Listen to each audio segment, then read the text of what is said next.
ويخشون ربهم ويخافون سوء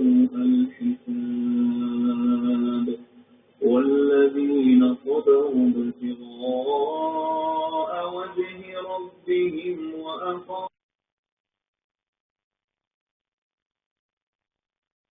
وأنفقوا مما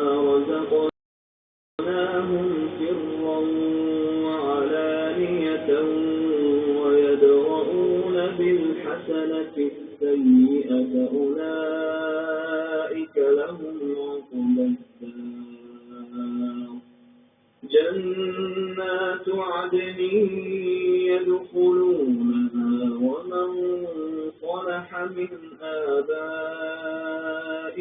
وأزواجهم وذرياتهم والملائكة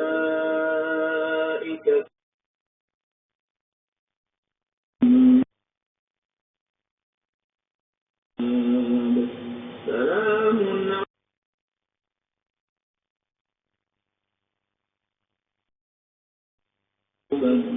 الدار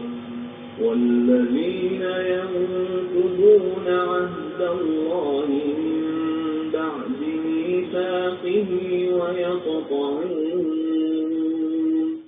ويقطعون ما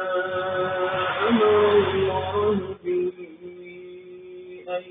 يوصل ويفسدون في الأرض